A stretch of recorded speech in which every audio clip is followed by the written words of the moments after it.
지금 이 시각 일본 도쿄의 관가와 홋카이도 반도체 거점의 분위기를 한번 상상해 보십시오. 불과 며칠 전까지만 해도 반도체 제국의 부활을 외치며 샴페인을 터뜨리던 그곳에 지금은 오직 무거운 정적과 당혹감만이 감돌고 있습니다. 수십조 원의 혈세를 쏟아부으며 한국을 반드시 추월하겠다고 호언장담했던 그들의 거대 프로젝트들이 하루아침에 방향을 잃고 멈춰 서버렸기 때문입니다.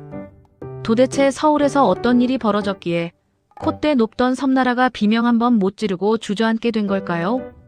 그 원인은 바로 대한민국 반도체의 두 거인 삼성전자와 하이닉스가 영원한 라이벌의 관계를 끝내고 전 세계를 경악게 할 AI 혈맹을 선언했기 때문입니다.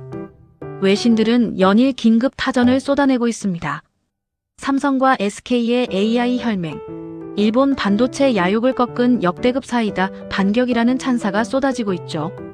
과연 우리 기업들이 어떤 신의 한 수를 두었길래 집요하게 쫓아오던 일본을 단숨에 절망의 늪으로 밀어넣었을까요?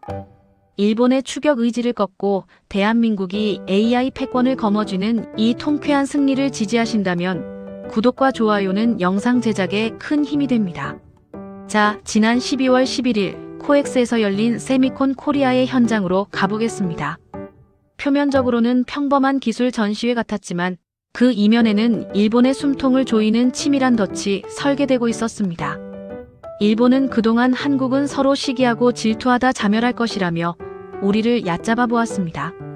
하지만 그들은 하나를 모르고 둘은 몰랐습니다.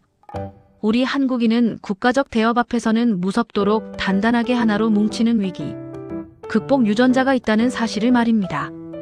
이번에 공개된 로드맵은 일본이 10년을 따라와도 절대 넘을 수 없는 초격차의 성벽을 쌓아 올린 역사적 결단이었습니다. 삼성전자의 압도적인 파운드리 공정과 하이닉스의 세계, 최강 HBM 기술이 하나의 칩처럼 유기적으로 결합하기 시작한 것입니다. 일본 기술진들이 도저히 이길 방법이 없다며 절망한 진짜 이유, 지금부터 그 충격적인 내막을 파헤쳐 보겠습니다. 그런데 말입니다. 사실 이 연합 뒤에는 일본이 가장 두려워했던 제3의 설계자가 숨어 있었습니다. 그 실체가 밝혀지는 순간 일본 열도는 그야말로 패닉에 빠졌습니다. 일본을 패닉에 빠뜨린 제3의 설계자, 그는 바로 AI 제국의 황제로 불리는 글로벌 빅테크 기업의 수장이었습니다. 검은 가죽 재킷을 입고 전 세계를 호령하는 그가 비밀리에 내린 특명은 아주 단순하고도 잔인했습니다. SK의 압도적인 메모리 속도와 삼성의 정교한 포장 기술, 이 두 가지를 하나로 합쳐 완벽한 괴물을 만들어 오라는 것이었습니다. 이 주문이 떨어지는 순간 홋카이도에서 수십조 원을 들여 공장을 짓고 있던 일본 라피더스 경영진의 얼굴은 흑빛으로 변했습니다. 그들은 자신들이 이나노 공정만 성공시키면 AI 반도체 물량을 따낼 수 있을 거라고 순진하게 믿고 있었기 때문입니다. 하지만 판은 이미 그들의 머리 꼭대기 위에서 짜여지고 있었습니다. 삼성전자와 하이닉스의 만남은 단순한 악수가 아니었습니다. 이것은 반도체 역사상 가장 강력한 원팀의 탄생을 알리는 신호탄이었습니다. 생각해 보십시오.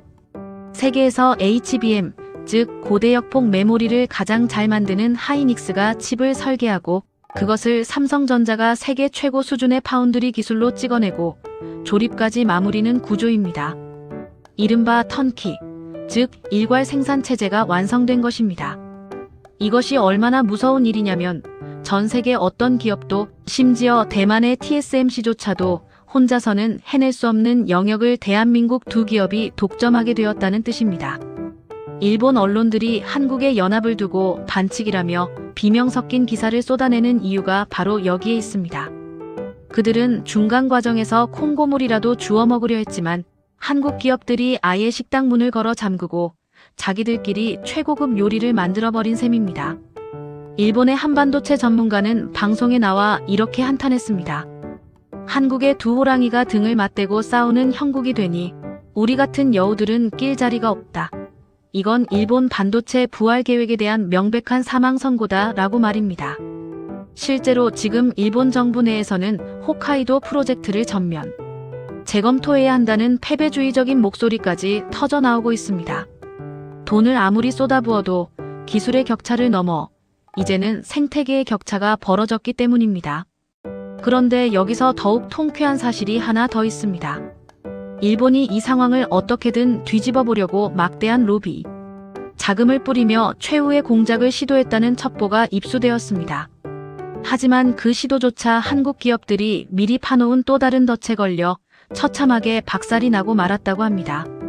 과연 일본이 시도했던 그 은밀하고도 치졸한 마지막 발악은 무엇이었을까요?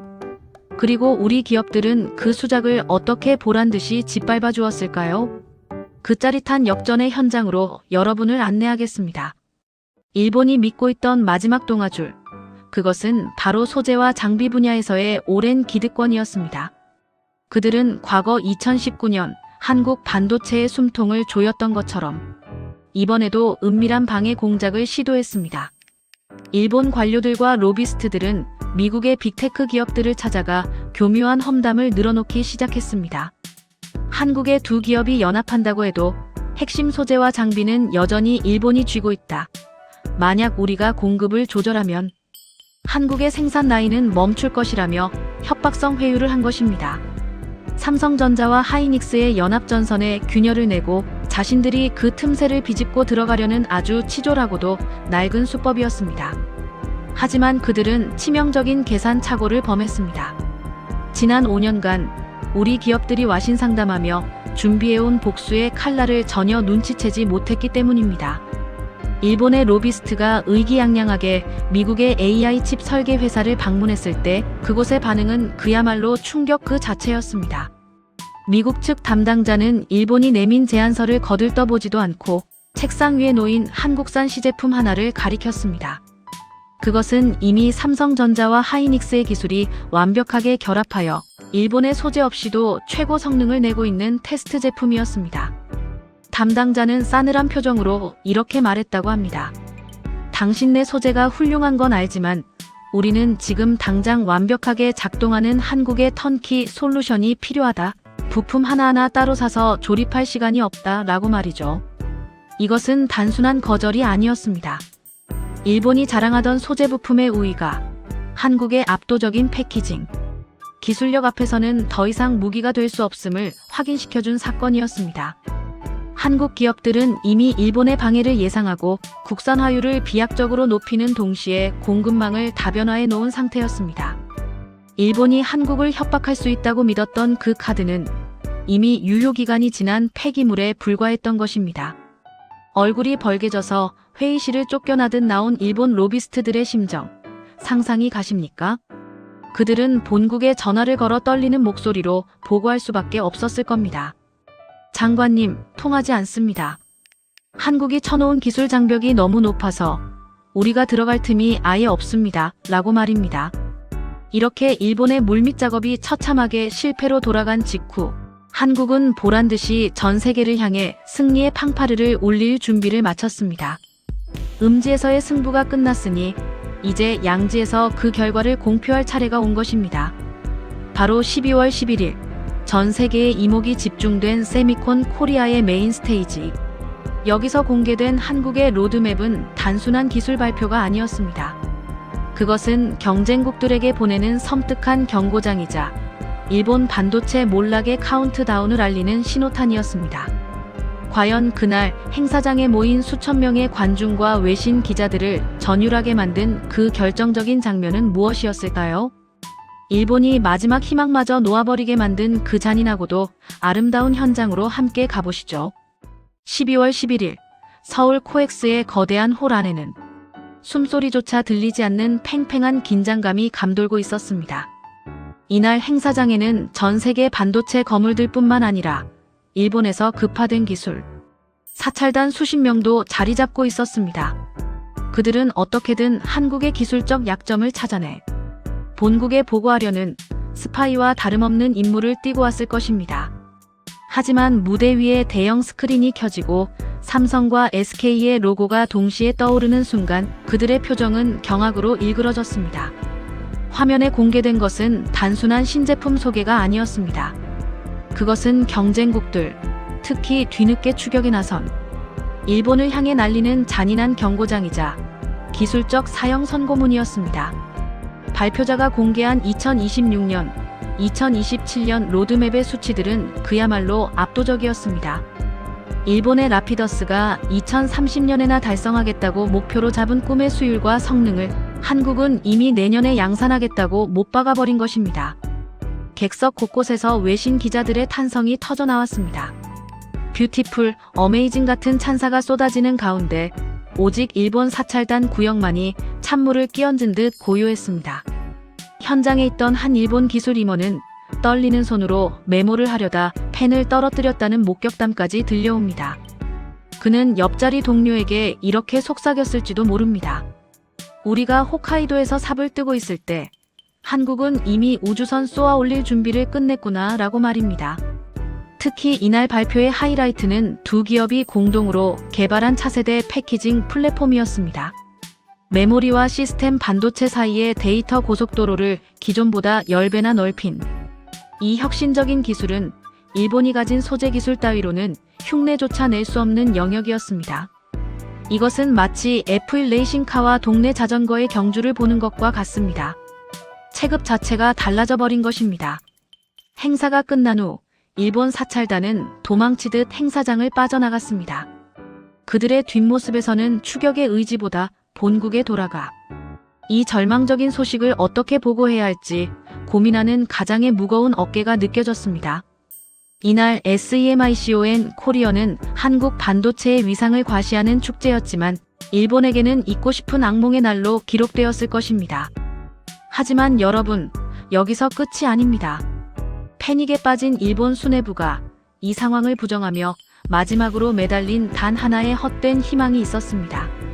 한국은 결국 내부 분열로 무너질 것이다라는 그들의 낡은 시나리오가 왜 처참하게 박살날 수밖에 없는지 그 통쾌한 반전이 기다리고 있습니다. 일본이 최후의 순간까지 놓지 못했던 그 어리석은 오판, 다음 장에서 낱낱이 공개합니다. 세미콘 코리아의 충격 이후 도쿄의 전략회의실에서는 침울한 분위기 속에서도 한 가닥 희망 회로가 돌아가고 있었습니다. 그들은 스스로를 위로하며 이렇게 되뇌었습니다. 한국의 연합은 쇼에 불과하다. 삼성과 SK는 본래 물과 기름 같은 사이니 조만간 이익 배분 문제로 피 터지게 싸우다 자멸할 것이다. 이것이 바로 일본이 수십 년간 한국을 상대할 때 써먹었던 이간질 전략이자 그들이 믿었던 최후의 보루였습니다. 그들은 한국인들이 사촌이 땅을 사면 배가 아프다는 속담을 가지고 있다며 이 연합이 결코 오래가지 못할 것이라 확신했습니다. 하지만 이는 AI 시대가 가져온 판의 변화를 전혀 읽지 못한 20세기식 낡은 사고방식에 불과했습니다. 일본의 예상과 달리 두 기업의 결합은 억지로 손을 잡은 5월 동주가 아니라 완벽하게 서로의 등을 맡기는 퍼즐 조각이었습니다. 과거에는 두 기업이 메모리 시장이라는 하나의 파일을 놓고 싸우는 경쟁자였지만 지금은 상황이 180도 달라졌습니다. 하이닉스는 HBM이라는 최고의 총알을 만들고 삼성전자는 파운드리와 패키징이라는 최고의 총을 만드는 역할 분담이 확실해진 것입니다. 서로의 영역을 침범하는 것이 아니라 서로가 없으면 존재할 수 없는 공생 관계가 되어버린 것입니다. 이 사실이 명확해지자 일본의 전략가들은 그야말로 멘탈이 붕괴될 수밖에 없었습니다. 한국이 서로 싸우다 힘이 빠지면 그때 우리가 치고 나가자고 세웠던 모든 계획이 전제부터 틀려먹은 휴지 조각이 되었기 때문입니다. 한 일본 경제평론가는 칼럼을 통해 이렇게 자조했습니다. 우리는 한국이 분열하기만을 기도했는데 그들은 오히려 가장 강력한 원팀이 되어 돌아왔다. 이것은 일본 정부의 정보력이 얼마나 무능한지를 보여주는 참사다. 그렇습니다. 일본은 한국의 기술력뿐만 아니라 위기 앞에서 뭉치는 한국 기업들의 유연한 생존 본능까지 과소평가했던 것입니다. 그들이 달콤한 착각 속에 빠져 허우적대던 그 시간 동안 한국의 연합군은 이미 일본이 쫓아올 다리마저 끊어버리고 저 멀리 달아나고 있었습니다. 이제 일본에게 남은 것은 잘못된 판단으로 낭비해버린 천문학적인 시간과 돈에 대한 청구서뿐입니다. 자, 이제 시선을 도쿄의 회의실에서 눈보라가 몰아치는 북쪽의 현장으로 돌려보겠습니다. 수십조 원이 투입된 일본 반도체 부활의 상징, 홋카이도 라피더스 건설 현장. 그곳에서 감지되고 있는 심상치 않은 붕괴의 조짐들. 꿈이 악몽으로 변해버린 그 처참한 현장의 분위기를 다음 장에서 생생하게 전해드리겠습니다. 자, 이제 우리의 시선을 일본 최북단, 눈보라가 몰아치는 홋카이도로 옮겨보겠습니다. 이곳은 일본 정부가 무려 5조엔, 우리 돈으로 45조 원이 넘는 천문학적인 돈을 쏟아부으며 반도체 왕국의 부활을 꿈꿨던 성지였습니다. 하지만 지금 현장 분위기는 그야말로 초상집 그 자체입니다.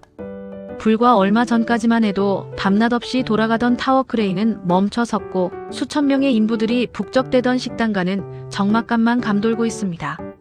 한국의 삼성전자와 하이닉스가 AI 혈맹을 맺었다는 소식이 전해진 직후 현장에는 보이지 않는 거대한 벽이 세워진 듯한 절망감이 덮쳤기 때문입니다. 현장에 파견된 일본의 한 고위 관료는 텅 빈 공장 부지를 바라보며 망연자실한 표정으로 서 있었다고 합니다. 그의 머릿속은 지금 복잡할 수밖에 없을 겁니다. 이 거대한 프로젝트가 성공하려면 전 세계 빅테크 기업들의 주문이 쇄도해야 하는데 그 주문이 몽땅 한국으로 빨려 들어가고 있기 때문입니다. 주문이 없는 반도체 공장은 그저 거대한 콘크리트 흉물에 불과합니다. 지금 도쿄의 관가에서는 책임 공방이 치열하게 벌어지고 있습니다. 누가 한국을 얕잡아 봤느냐, 누가 한국이 분열할 거라고 보고했느냐며 서로에게 삿대질을 해대는 아비규환의 상황일 것입니다. 쏟아부은 수십조 원의 혈세가 눈 녹듯이 사라질 위기에 처하자 일본 국민들의 여론도 들끓기 시작했습니다. 밑 빠진 독에 물 붓기다. 한국을 이길 수 없다면 차라리 그 돈으로 복지나 늘려라 라는 비난이 쇄도하고 있는 것이죠. 일본이 그토록 자랑하던 반도체 드림팀 라피더스. 그 꿈은 한국 기업들의 압도적인 기술 장벽 앞에서 신기루처럼 사라지고 있습니다. 현장의 엔지니어들조차 사석에서는 술잔을 기울이며 이렇게 한탄한다고 합니다. 우리가 만드는 건 3년 뒤에나 나올 물건인데 한국은 이미 내일 물건을 팔고 있다. 이건 타임머신을 타고 싸우는 것과 같다. 승패는 이미 결정났습니다. 일본의 야심찬 계획은 한국의 치밀한 연합작전. 한방에 첫 제품을 생산하기도 전에 고철 덩어리가 될 운명에 처했습니다. 이 참담한 현실을 더 이상 부정할 수 없게 되자 결국 일본 반도체 업계의 전설로 불리는 원로들마저 무거운 입을 열기 시작했습니다. 자존심 강한 그들이 평생을 바쳐 쌓아온 일본 반도체의 자존심을 내려놓고 한국을 향해 백기투항의 신호를 보내기 시작한 것입니다. 과연 일본 기술의 상징인 그들이 내뱉은 뼈아픈 고백, 그 항복 선언의 내용은 무엇이었을까요? 대한민국 국민으로서 가슴 벅찬 그 마지막 승리의 순간이 다음 장에서 기다리고 있습니다. 일본 반도체 업계에는 신적인 존재로 추앙받는 몇몇 원로 기술자들이 있습니다. 평소 콧대 높기로 유명한 그들이 최근 일본의 한 경제방송에 출연해 남긴 말은 열도를 충격과 침묵 속에 빠뜨렸습니다. 사회자가 한국의 연합에 대해 어떻게 생각하느냐고 묻자 그 노장은 긴 한숨을 내쉬며 이렇게 대답했습니다. 우리가 틀렸다. 인정하고 싶지 않지만 게임은 끝났다. 그는 떨리는 목소리로 말을 이었습니다. 우리는 한국이 기술만 가진 줄 알았는데 그들은 판을 읽는 눈과 결단력까지 갖추고 있었다. 삼성의 제조 능력과 SK의 메모리 기술이 하나로 합쳐진 저 괴물 같은 시스템은 일본이 100년을 노력해도 흉내낼 수 없는 경지다. 이것은 단순한 칭찬이 아니었습니다. 일본이 자랑하던 모노즈쿠리, 즉 장인 정신의 시대가 가고 한국이 주도하는 초격차의 시대가 왔음을 선언하는 항복 문서나 다름없었습니다. 그동안 일본은 소재 하나, 부품 하나를 깎으며 디테일에 집착했지만 한국은 그 모든 것을 아우르는 거대한 생태계를 만들어버린 것입니다. 방송을 지켜보던 일본 시청자들은 댓글창을 통해 허탈함을 감추지 못했습니다. 결국 우리는 한국의 하청 기지가 되는 것인가? 반도체 제국의 꿈은 일장춘몽이었다. 라는 자조 섞인 반응들이 줄을 이었습니다. 더욱 놀라운 것은 일본 학계의 반응입니다. 이제라도 자존심을 버리고 한국 기업들에게 머리를 숙여서라도 협력을 구해야 한다는 목소리가 나오기 시작한 것입니다. 한국을 이기자가 아니라 한국 버스에라도 태워달라고 애원해야 한다는 비참한 현실 인식이 퍼지고 있는 겁니다. 수십 년간 우리를 한 수 아래로 내려다보며 기술을 전수해주던 스승의 나라 일본. 그들이 이제는 제자였던 한국을 올려다보며 도저히 닿을 수 없는 벽임을 인정하고 무릎을 꿇었습니다. 이것은 단순히 기업 간의 승리가 아닙니다. 지난 세월 우리가 흘린 땀과 눈물이 만들어낸 역전의 드라마이자 대한민국 기술 독립 만세의 순간입니다. 일본이 백기를 들고 물러난 지금 전 세계 AI 시장의 왕좌는 주인을 기다리고 있습니다. 그리고 그 왕좌에 앉을 자격이 있는 나라는 오직 하나, 바로 대한민국뿐입니다. 이제 승리의 깃발을 높이 꽂을 마지막 순간이 다가왔습니다. 우리가 만들어갈 눈부신 미래, 그리고 우리 국민들이 가져야 할 자부심에 대해 이야기하며 이 감동적인 대서사실을 마무리하려 합니다. 대한민국의 위대한 내일이 궁금하시다면 마지막까지 채널 고정해 주십시오. 치열했던 반도체 전쟁의 포연이 거치고 이제 승자는 명확해졌습니다. 일본이 수십조 원을 들여 쫓아오려 했던 그 길은 이미 대한민국이 까마득하게 앞서가며 닫아버린 문이 되었습니다. 지금 전 세계는 대한민국을 향해 이렇게 부르고 있습니다. AI 시대의 심장, 대체 불가능한 기술 제국. 과거 우리는 일본의 기계와 부품을 들여와 밤새 조립하며 기술을 배웠던 시절이 있었습니다. 하지만 반세기가 지난 지금 상황은 완전히 역전되었습니다.